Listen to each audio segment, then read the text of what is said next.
So hi friends, this is जजाति पाल। वो कहते हैं ना, क्यों भरोसा करता है गैरों पर जब चलना है तुझे अपने ही पैरों पर। तो खड़े हो जाएं जी। मेरा मकसद यहाँ पे ये है कि आपको पढ़ने के लिए तैयार करें। और आज हम पढ़ने वाले हैं फ्रिक्शन। दिस इज फ्रिक्शन, उसके डेफिनेशंस, फिर कॉजेस ऑफ फ्रिक्शन क्या है, फिर टाइप्स ऑफ फ्रिक्शन क्या है, फिर स्टैटिक फ्रिक्शन क्या है, फिर लिमिटिंग फ्रिक्शन क्या है, फिर काइनेटिक फ्रिक्शन क्या है, और उसके बारे में हम कुछ देखेंगे। प्यारा सा छोटा सा न्यूमेरिकल्स। ठीक है, चलिए आते हैं। तो स्टार्टिंग फ्रॉम डेफिनेशन, फ्रिक्शन क्या है, ये फ्रिक्शन होता क्या है। कि जो फ्रिक्शन है, the friction always comes into play when one surface tries to move with respect to another surface. One surface, एक सरफेस जब दूसरे सरफेस के कंपैरिजन में मूव करना चाहता हो या करने की कोशिश कर रहा हो या फिर मूव कर रहा हो, तब जाके उन दोनों के बीच फोर्स ऑफ फ्रिक्शन क्रिएट होता है। जो अपोजिंग फोर्स है, जो कि उनके बीच के रिलेटिव मोशन को अपोज करने की कोशिश करता है, उसी को बोलते हैं फ्रिक्शन। तो ये जो फ्रिक्शन है, सिंपली लिखें, the friction it is the opposing force that exist between two surfaces in contact when one surface moves or tends to move with respect to the other surface is called as friction। अच्छा, तो ये friction create होता क्यों है। अगर हम molecular level पे देखें, मान लीजिए ये एक ऑब्जेक्ट है और ये दूसरा ऑब्जेक्ट है। मॉलिक्यूलर लेवल पे अगर देखें तो इसके सरफेस पे, ईच सरफेस पे, यानी इसके सरफेस पे भी और इसके सरफेस पे भी ऐसे ऐसे छोटे छोटे बहुत सारे प्रोजेक्शंस होते हैं। और ये प्रोजेक्शन जब एक दूसरे के साथ इंटरलॉक हो जाएं, इंटरलॉक समझते हो, इंटरलॉक, शाबाश, इंटरलॉक हो जाएं, एक सरफेस के प्रोजेक्शन दूसरे सरफेस के प्रोजेक्शन के साथ इंटरलॉक हो जाएं, तो फिर एक सरफेस दूसरे सरफेस के रिलेटिव मोशन को अपोज करता है और उसी वजह से ये फ्रिक्शन क्रिएट होता है। और इस यानी बेसिक चीज़ है, मैंने बेसिक कॉज ऑफ फ्रिक्शन है यही interlocking between the projections present on the two surfaces. अच्छा, तो इसके टाइप्स क्या क्या हैं। टाइप्स ऑफ फ्रिक्शन, पहला तो है स्टैटिक फ्रिक्शन। जो लोग नोट बना रहे हैं लिख लें, types of friction. Frictions are of two types, frictions are of two types.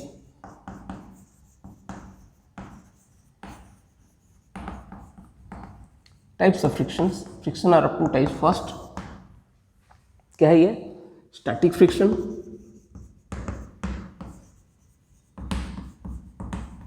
Second kinetic friction, and third the rolling friction.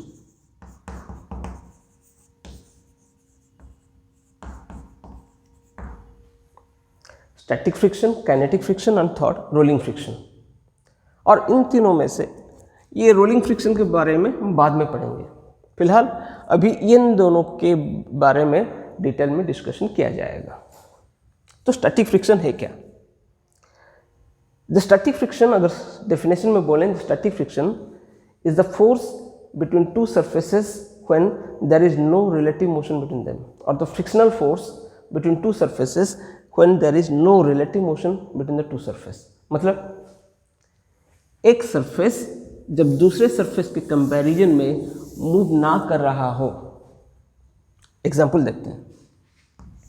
For example हम ये दिए, एक ऑब्जेक्ट है ऑफ मास 10 kg और ये ऑब्जेक्ट आपके घर के फर्श पे रखा हुआ है।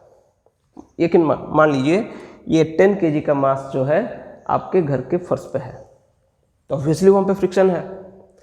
तो अगर हम इसको थोड़ा सा ऐसे हल्का सा पुश करें, हल्का सा पुश करें, या फिर एक स्प्रिंग लगा के इसको हल्का सा खींचें,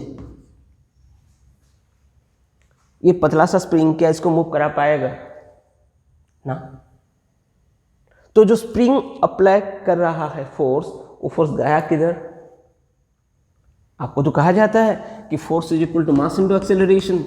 every object continues to remain at rest और in motion unless it is applied by an external force.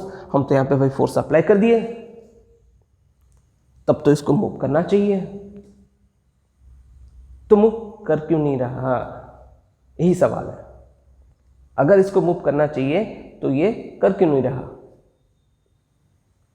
तो यहां पे ये ऑब्जेक्ट और ये सरफेस के बीच एक फ्रिक्शनल फोर्स है, फ्रिक्शनल फोर्स है जो कि इसके मोशन को अपोज करता है। और ये जो फ्रिक्शनल फोर्स है that acts in the opposite direction to the applied force, और फोर्स ऑफ स्टैटिक फ्रिक्शन कहा जाता है इसे। The static friction acts in the opposite direction to that of applied force. अच्छा, तो ये जो स्टैटिक फ्रिक्शन है इसको थोड़ा और ध्यान से और बारीकी से समझें। अगर सडनली हम फोर्स अप्लाई किए हैं यहां पे 10 न्यूटन, और ये फोर्स ऑफ स्टैटिक फ्रिक्शन पीछे काम कर रहा है जिसके वजह से इसके ऊपर नेट फोर्स 0 हो रहा है और ये मूव नहीं कर रहा है। अगर हम ऐसे बोले, एक सिचुएशन दें कि सडनली एक फोर्स को, इस फोर्स की जो अप्लाइड फोर्स है 10 न्यूटन का, इसको सडनली बंद कर दें, इसको सडनली बंद करा दें, तो क्या ये फोर्स इसको पीछे मूव कराएगा? क्या ये स्टैटिक फ्रिक्शन इस ऑब्जेक्ट को पीछे मूव कराएगा? ना, तो क्यों नहीं? वो फोर्स गया कहां फिर? कि ये जो स्टैटिक फ्रिक्शन है that is self adjusting force. ये तभी क्रिएट होगा जब आप इसके ऊपर फोर्स अप्लाई करोगे, और जैसे ही अपना फोर्स बंद करोगे तो ये तुरंत घट के 0 हो जाता है। तो यहाँ पे मानने, यानी the most important point here, the static friction is a self adjusting force, self adjusting force. ये बहुत इंपॉर्टेंट है, सेल्फ एडजस्टिंग फोर्स। और ये जो सेल्फ एडजस्टिंग फोर्स है, ये जो स्टैटिक फ्रिक्शन है, सेल्फ एडजस्टिंग फोर्स जिसके बारे में बोल रहे हैं, that is a self adjusting force, and that is always equal to the applied force. This is a self adjusting force, first point, and second, it is always equal to the applied force.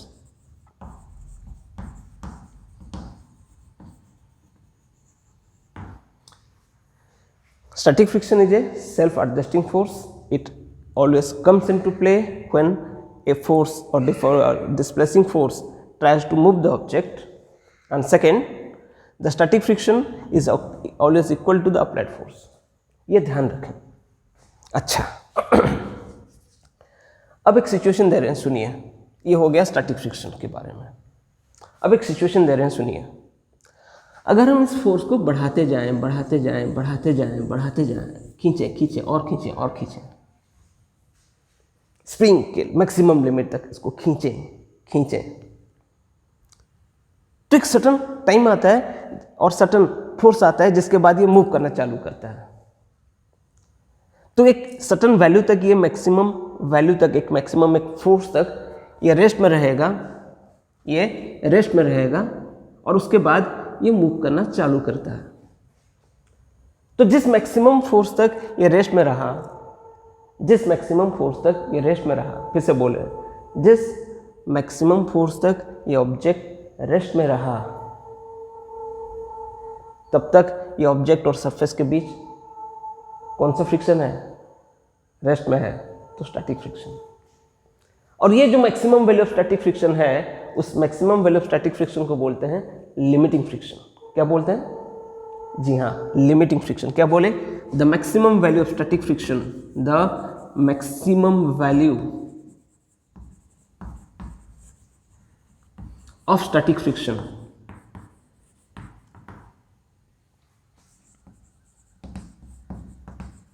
is called as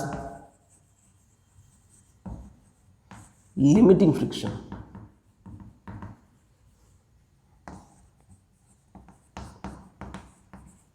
और force के इस value के बाद object move करना चालू करता है, object और सरफेस के बीच काइनेटिक फ्रिक्शन आ जाता है। यहां तक क्लियर? हम बोले एक ऑब्जेक्ट के ऊपर जब अपन फोर्स अप्लाई करना चालू करते हैं तो ये ऑब्जेक्ट और सरफेस के बीच एक फोर्स ऑफ फ्रिक्शन क्रिएट होना चालू होता है। जब तक ऑब्जेक्ट रेस्ट में रहे उस फोर्स को कहा जाता है स्टैटिक फ्रिक्शन। और फोर्स बढ़ा बढ़ा बढ़ा बढ़ा बढ़ा बढ़ा एक पॉइंट पे ये मूव करना चालू करेगा, जो जिस मैक्सिमम वैल्यू तक ये रेस्ट में रहे उसी को बोलते हैं लिमिटिंग फ्रिक्शन, और जिसके बाद ये मूव करना चालू करता है उसको बोलते हैं काइनेटिक फ्रिक्शन। सब अच्छा, and the maximum value of that static friction is called as limiting friction. तो इसको थोड़ा हम समझ लें, लिमिटिंग फ्रिक्शन क्या है और कुछ लॉज हैं अबाउट लिमिटिंग फ्रिक्शन, देख लें उसे। Laws of limiting friction.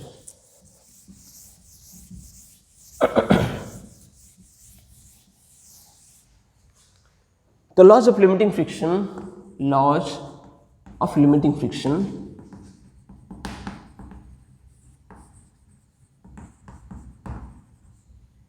Laws of limiting friction, first law, laws of limiting friction में first law, it always acts in the opposite direction to that of applied force. First, it always acts in the opposite direction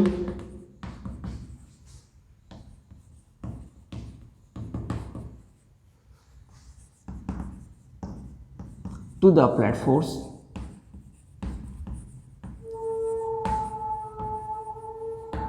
obvious सी बात है, जब हम force apply करेंगे static friction पीछे काम करता है, अप्लाइड फोर्स को अपोज करता है, तो ये force of friction always acts in the opposite direction to the applied force.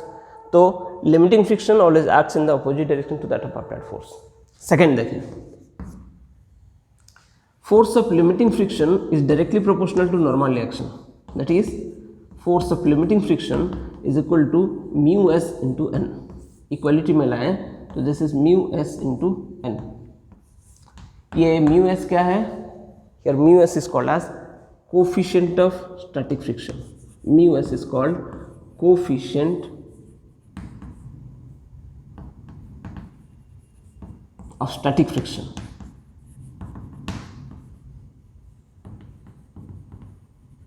Here mu s is called as coefficient of static friction. ये जो कोफिशिएंट ऑफ स्टैटिक फ्रिक्शन है एक्चुअली वो depend करता है कि किस तरह का सरफेस आप लिए हो, रबर लिए हो या फिर रबर ग्लास है या फिर ग्लास या फिर कोई और सरफेस है, वुड है, तो उसके ऊपर ये म्यू एस डिपेंड करता है। अच्छा, थर्ड लॉ क्या है? The force of limiting friction depends on the nature of the surfaces in contact and the degree of roughness. FL depends on force of limiting friction depends on the nature of the surfaces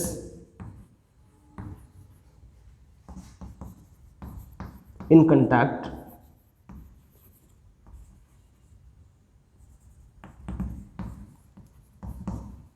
and the degree of roughness.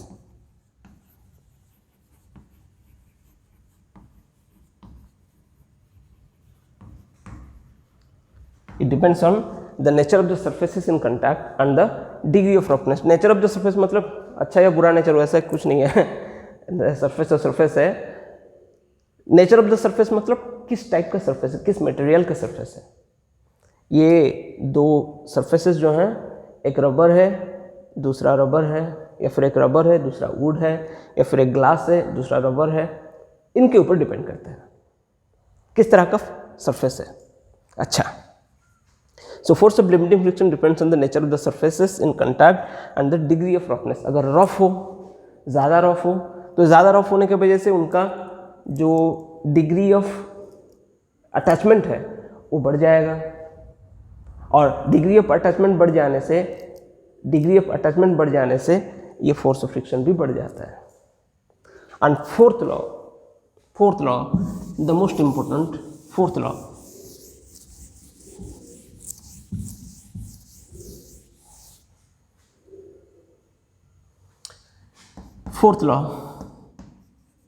the force of limiting friction does not depend on the area in contact so long as the normal reaction is kept constant. फिर से, force of limiting friction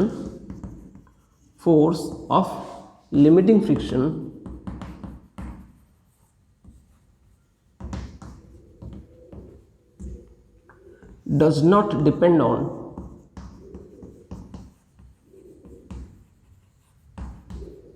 the area in contact, area in contact,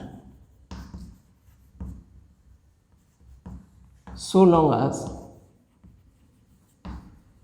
the normal reaction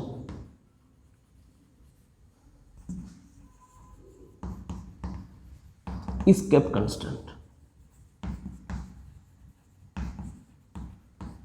So long as the normal reaction is kept constant. जब तक normal reaction constant रहे, ये force of limiting friction area के ऊपर depend नहीं करता. For example बोल रहे हैं, सपोज ये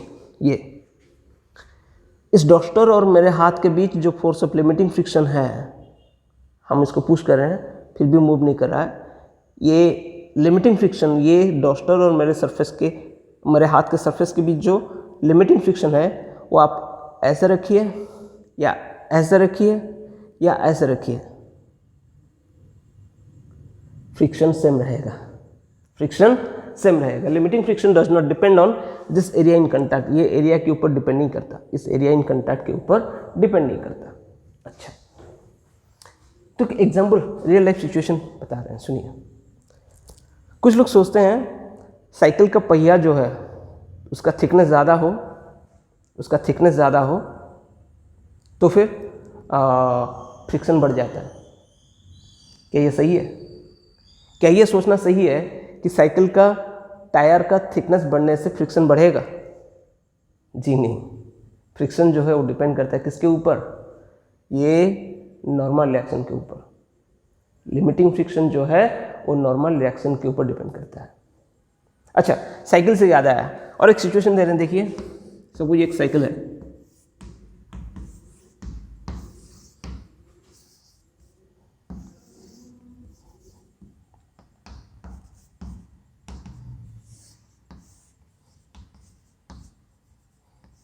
ये सपोज पेडलिंग चल रहा है और ये ग्राउंड है.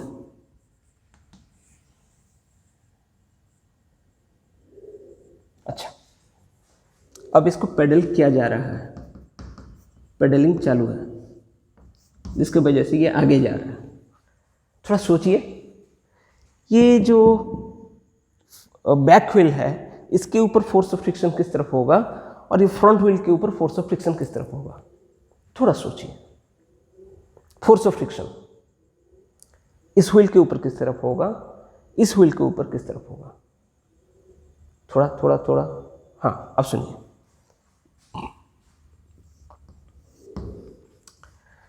कि ये जो व्हील है, बैक व्हील, ये घूम किस वजह से रहा है? पेडलिंग के वजह से. अब ये घूमने के वजह से इस सरफेस को, ग्राउंड को पुश कर रहा है पीछे की तरफ. ये व्हील अपने घूमने के वजह से ये ग्राउंड को पुश कर रहा है पीछे की तरफ. अपन लोग ऐसे पानी फेंकते हैं ना, साइकिल के पहिए को घुमा के पानी में लगा लेते हैं, जहाँ पर रोड में पानी जमा हो पानी में लगा लेते हैं, तो वो क्या करता है? इसको पीछे फेंकता है.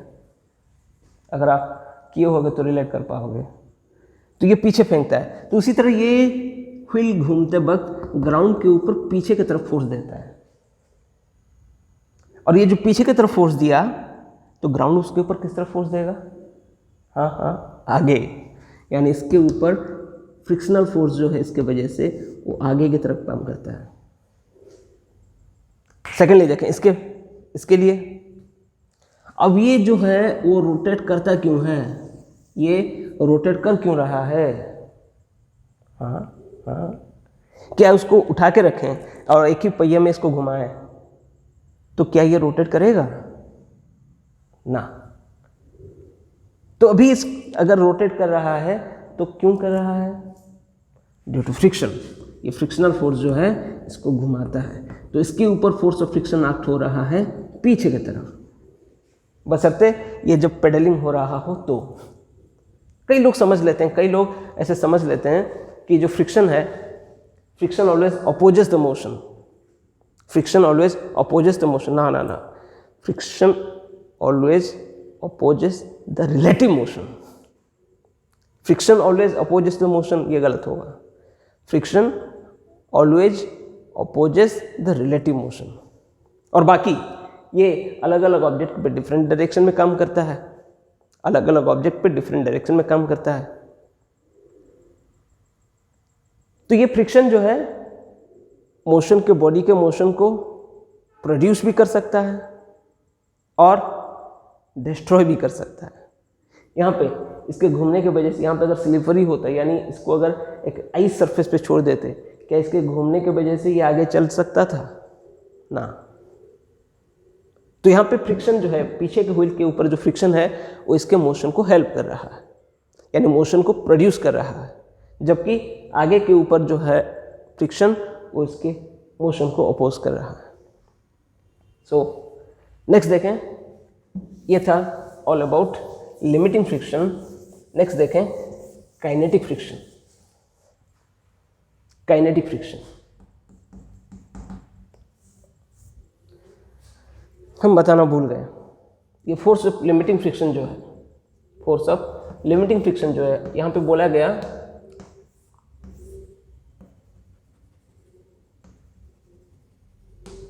FL directly proportional to N। हाँ भाई ठीक है, FL is directly proportional to N, पूरा सही, ठीक। तो फोर्स ऑफ लिमिटिंग फ्रिक्शन जो है ये नॉर्मल रिएक्शन के ऊपर कहाँ डिपेंड करता है? हाँ सोचिए सोचिए। नॉर्मल रिएक्शन है क्या? पहले कि एक ऑब्जेक्ट, एक सरफेस एक ऑब्जेक्ट के ऊपर जो फोर्स परपेंडिकुलरली क्रिएट करेगा उसी को बोलते हैं नॉर्मल रिएक्शन।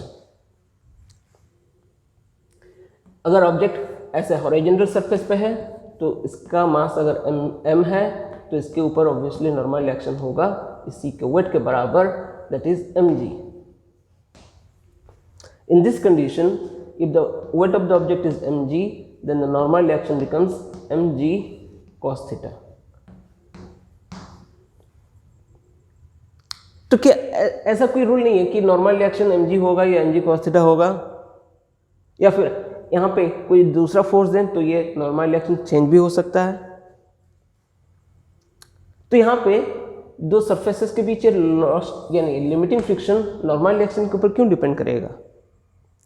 क्योंकि इन दोनों को जब हम कांटेक्ट में लाएं,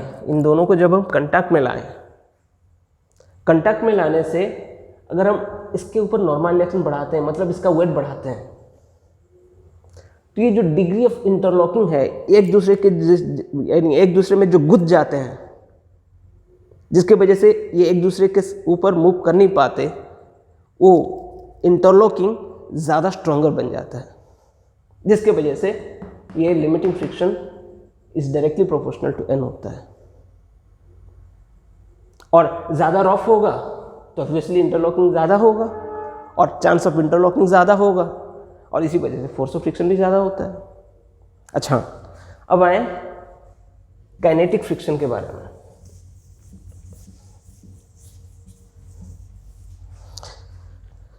kinetic friction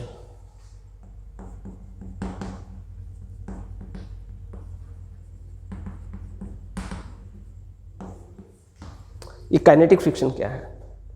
The force of friction that exists between two surfaces, the force of friction that exists between two surfaces when one surface is moving with respect to the other, or when there is a relative motion between the two surfaces। मतलब suppose एक object है, मास m, इसके ऊपर suppose कुछ force apply हो रहा है, apply होने की वजह से सपोज ये ऑब्जेक्ट अभी मोशन में है, तो मोशन में अगर ये ऑब्जेक्ट है तो मतलब क्या है कि इसका इंटरलॉकिंग और इसका इंटरलॉकिंग प्रॉपर तरह से सेट नहीं हुआ है, जिसके वजह से ये मूव कर पा रहा है। तो तब ये जब मूव कर रहा हो तब ये सरफेस और ये सरफेस के बीच जो फ्रिक्शन है उसे बोलते हैं kinetic friction, Fk। Again that Fk is directly proportional to normal reaction. अगर नॉर्मल रिएक्शन आप बढ़ाओगे ये degree of chance of interlocking बढ़ेगा और काइनेटिक फ्रिक्शन भी बढ़ेगा। अच्छा, यहां पे थोड़ा ध्यान से देखें कि फोर्स का डायरेक्शन किस तरफ है, यानी फ्रिक्शनल फोर्स जो काइनेटिक फ्रिक्शन है इसका डायरेक्शन किस तरफ है। हाँ, कैसे? इस मास के ऊपर फोर्स ऑफ फ्रिक्शन का डायरेक्शन है पीछे की तरफ, क्योंकि ये सरफेस बोलते हैं रुक जा रुक जा रुक जा, जा मत जा रुक जा। और ये सरफेस के ऊपर फोर्स ऑफ फ्रिक्शन है आगे की तरफ। और थोड़ा क्लियर करा दें, सपोज मान लीजिए ये वुडन ब्लॉक है और इसको एक टेबल पर रखा गया है, फ्रिक्शनलेस टेबल, पूरा उसको फ्रिक्शनलेस बना दिए, पूरा स्मूथ है, और इसके ऊपर ये 10 किलो का मास है और इस वुडन ब्लॉक के ऊपर इसको रखे हैं। अगर इसको मूव कराएं तो क्या ये वुडन ब्लॉक इसके साथ मूव नहीं करेगा? तो अगर किया तो ये वुडन ब्लॉक के ऊपर ये ऑब्जेक्ट किस तरह फोर्स क्रिएट किया? किस तरह? ऑब्वियसली। तो मतलब इनके बीच जो फोर्स ऑफ फ्रिक्शन है उसी की वजह से ये मूव कर रहा है। तो ये ग्राउंड के ऊपर फोर्स ऑफ फ्रिक्शन होता है आगे की तरफ, और इस ऑब्जेक्ट के ऊपर जिसको मूव कराया जा रहा है उसके ऊपर काइनेटिक फ्रिक्शन का डायरेक्शन है पीछे की तरफ, म्यू के इंटू एन। तो काइनेटिक फ्रिक्शन क्लियर। अब आते हैं कुछ उसके न्यूमेरिकल्स के ऊपर। बढ़िया सा सुनिए ध्यान से, बहुत मजा आएगा, ध्यान से देखें।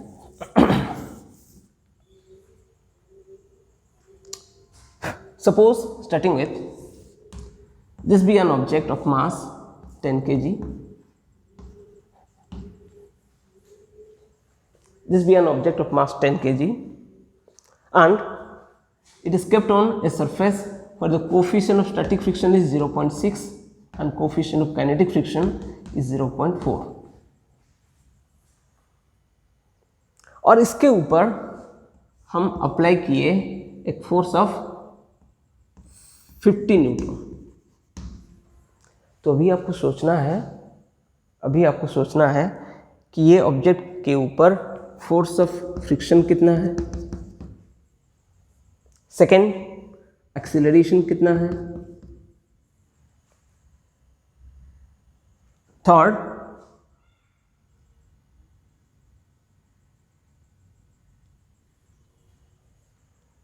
अगर हम फोर्स को F को 70 न्यूटन कर दें तब फोर्स क्या होगा, तब फोर्स ऑफ फ्रिक्शन कितना होगा और एक्सेलरेशन कितना होगा।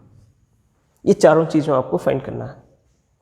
इस कंडीशन में इसके ऊपर फोर्स ऑफ फ्रिक्शन कितना है और इसका एक्सेलरेशन क्या है, और अगर हम अप्लाइड फोर्स को 70 न्यूटन करा दें तो फिर फोर्स ऑफ फ्रिक्शन क्या होगा और एक्सेलरेशन क्या होगा। थोड़ा ध्यान से सोचें, स्क्रीन पॉज कर लें और ध्यान से सोचें।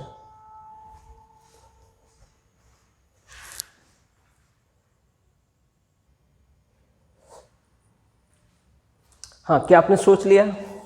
चलो देखते हैं।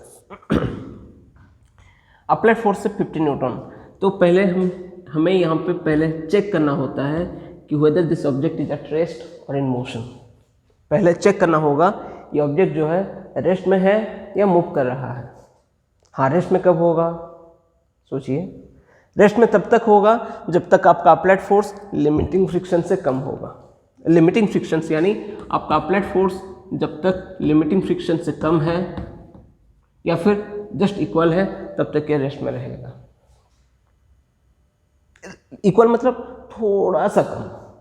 तो अप्लाइड फोर्स जब तक फोर्स ऑफ लिमिटिंग फ्रिक्शन से कम हो, तो चेक कर लें पहले फोर्स ऑफ लिमिटिंग फ्रिक्शन क्या है। FL is equal to mu into N और म्यू एस इंटू एन। ध्यान रखें, mu S into N. Generally mu S mu K से बड़ा होता है क्योंकि इंटरलॉकिंग स्टैटिक फ्रिक्शन में ज़्यादा होता है, और इसी वजह से काइनेटिक फ्रिक्शन जो है उसका कोफिशिएंट ऑफ काइनेटिक फ्रिक्शन कम होता है क्योंकि इंटरलॉकिंग अच्छे से हो नहीं पाता जब एक ऑब्जेक्ट दूसरे सरफेस पे मूव करने लगता है। अच्छा, तो FL है mu S into N. FL is equal to mu S into N. तो म्यू एस जो है, म्यू एस यहाँ पे है 0.6 और नॉर्मल रिएक्शन है 100, दैट इज 60 न्यूटन। अगर लिमिटिंग फ्रिक्शन 60 न्यूटन है और आपका अप्लाइड फोर्स है 50 न्यूटन, क्या ये ऑब्जेक्ट मूव करेगा? ना। अगर मूव नहीं किया तो ये ऑब्जेक्ट और ये सरफेस के बीच कौन सा फ्रिक्शन है? Static friction. अगर ये स्टैटिक फ्रिक्शन है तो मतलब स्टैटिक फ्रिक्शन का फॉर्मूला क्या है? सोचें, स्टैटिक फ्रिक्शन का फॉर्मूला क्या है? जी नहीं, कोई फॉर्मूला नहीं है। स्टैटिक फ्रिक्शन है equal to the applied force. तो यहाँ पे स्टैटिक फ्रिक्शन जो है ये force of friction that is also equal to the static friction that is also equal to the 50 newton. अच्छा, तो मतलब ऑब्जेक्ट अभी रेस्ट में है, तो एक्सेलरेशन क्या होगा इसका? 0 ऑब्वियसली। अब अप्लाइड फोर्स अगर 70 न्यूटन कर दें, यानी अप्लाइड फोर्स को 50 के बदले अगर हम 70 न्यूटन करा दें, तो क्या ये ऑब्जेक्ट मूव करेगा? जी हाँ, मूव करेगा, क्योंकि अप्लाइड फोर्स लिमिटिंग फ्रिक्शन से ज़्यादा है, लिमिटिंग फ्रिक्शन से ज़्यादा है, यानी ऑब्जेक्ट अभी मोशन में आएगा। अगर ऑब्जेक्ट मोशन में आया तो इसके ऊपर नेट फोर्स कितना हुआ? नेट फोर्स सोचिए सोचिए सोचिए, अप्लाइड फोर्स से 70, फ्रिक्शन है 60, क्या नेट फोर्स 10 होगा? जी नहीं क्योंकि ये मोशन, ऑब्जेक्ट अभी मोशन में आ चुका है। ऑब्जेक्ट अगर मोशन में आ जाए तो ये जो काइनेटिक फ्रिक्शन है वो बन जाएगा दिस मच, यानी ऑब्जेक्ट और सरफेस के बीच फ्रिक्शन कन्वर्ट हो जाएगा, लिमिटिंग फ्रिक्शन से कन्वर्ट हो जाएगा काइनेटिक फ्रिक्शन में, एफके में। तो एफके का फॉर्मूला क्या है? एफके is equal to mu K into N. तो एफके is equal to mu K into N. Mu के है 0.4 इंटू एन है 100, तो ये हुआ 40 न्यूटन। एफ के इज इक्वल टू 40 न्यूटन, यानी काइनेटिक फ्रिक्शन है 40 न्यूटन। अगर काइनेटिक फ्रिक्शन है 40 न्यूटन, तो फिर इस ऑब्जेक्ट के ऊपर नेट फोर्स हुआ F dash is equal to applied force 70 minus 40 is equal to 30 newton, यानी in that case kinetic friction हो जाएगा 40 न्यूटन, नेट फोर्स हुआ 30 न्यूटन, तो एक्सीलरेशन क्या होगा? Net force by mass 30/10 that is 3 metre per second square. Is that clear? ठीक है, और देखते हैं।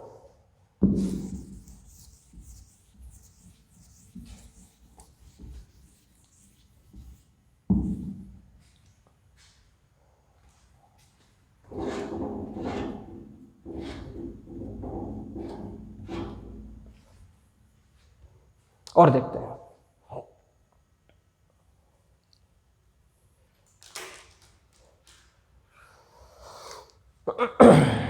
Suppose let this be a man trying to run on a surface, trying to run on a surface, trying to run on a surface where the coefficient of friction mu is equal to 0.4. इसका मास है suppose 50 kg और 60 kg, इसका मास है 60 kg, and the man is applying a force of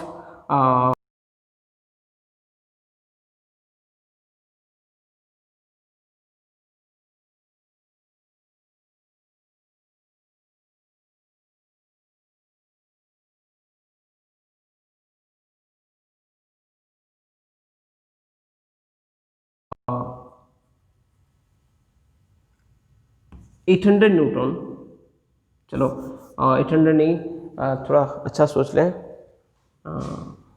600 Newton while running on the surface।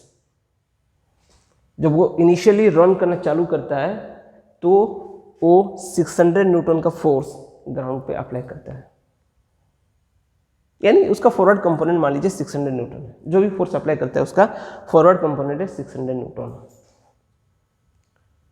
तो फिर यहाँ पे with what maximum acceleration the man can move on the surface, सोचें with what maximum acceleration the man can run on the surface. तो ये maximum acceleration क्या होगा, कैसे फाइंड करें? थोड़ा ध्यान से देखें, ये मैन जो मूव कर रहा है वो किस वजह से कर रहा है? यहाँ पे फोर्स ऑफ फ्रिक्शन इस मैन के मोशन को सपोर्ट कर रहा है या अपोज कर रहा है? हाँ सोचिए, हाँ जी हाँ, सपोर्ट कर रहा है, क्योंकि बिना फ्रिक्शन की ये मूव नहीं कर सकता था। तो ये जो भी मूव कर रहा है, वो अपने फोर्स के बलबूते पे नहीं, अरे बाबा, अपने फोर्स के बलबूते पे नहीं, किसके वजह से? ये फ्रिक्शन भगवान की वजह से। फ्रिक्शन अगर ना होता, वो चाहे भाई कितना हाथ पैर मार ले, यहाँ से आगे नहीं जा सकता था। तो अगर ये मूव कर रहा है, मूव कर पा रहा है, that is due to force of friction. तो इसका जो भी मोशन है that is due to force of friction. ध्यान रखें, कुछ लोग सोच लेते हैं कि ये अप्लाइड फोर्स है, ये अप्लाइड फोर्स है, यानी ये इतना फोर्स अप्लाई करा और फोर्स ऑफ फ्रिक्शन लगा दें तो माइनस कर दें तो हो जाएगा। जी ऐसा नहीं है, ये जो मूव कर रहा है that is due to force of friction. अच्छा, कौन सा फ्रिक्शन? हो सकता है कि उसका पैर फिसल रहा हो सकता है कि उस स्पाइक पहना हुआ हो। तो फिर इसलिए हम यहाँ पे कैटेगराइज नहीं किए हैं, म्यू एस या म्यू के नहीं दिए हैं, जानबूझ के नहीं दिए हैं, मतलब म्यू एस और म्यू के दोनों का वैल्यू यहाँ पे तकरीबन सेम है। जब बुक में आपको दिया ना गया हो, म्यू एस और म्यू के डिफरेंशिएट ना किया गया हो, तो आपको समझ लेना चाहिए कि ये जो फ्रिक्शन है, coefficient of friction, static friction is nearly equal to kinetic friction, यानी म्यू एस म्यू के साथ सेम है और इसीलिए म्यू को लिए हैं 0.4। अच्छा, तो यहाँ पे जो फोर्स ऑफ फ्रिक्शन है, that force of friction helps in the motion of the object, helps in the motion of the object. तो यहाँ पे फोर्स ऑफ फ्रिक्शन ही द कॉज है जो कि इसे मूव करा रहा है। तो force of friction is equal to इसका mass into acceleration. Now force of friction is equal to mu K into N और म्यू इंटू एन। तो म्यू है 0.4 इंटू एक्सेलरेशन है और एन है 600 और ऐसे ले लीजिए M G is equal to M A. तो M M cancelled, A is equal to मिला म्यू इंटू जी और that is 0.4 into 10 that is 4 metre per second square acceleration. तो this is the maximum acceleration with which the man can run on the surface, A is equal to mu G. इसको याद रख लें, the maximum acceleration with which a man can run on the surface is A is equal to mu into G. ये part 1 है friction का। Part 2 में फिर से डिस्कस करेंगे और अदर न्यूमेरिकल्स के बारे में। Thank you. सब्सक्राइब करना मत भूलिए, प्लीज़ सब्सक्राइब।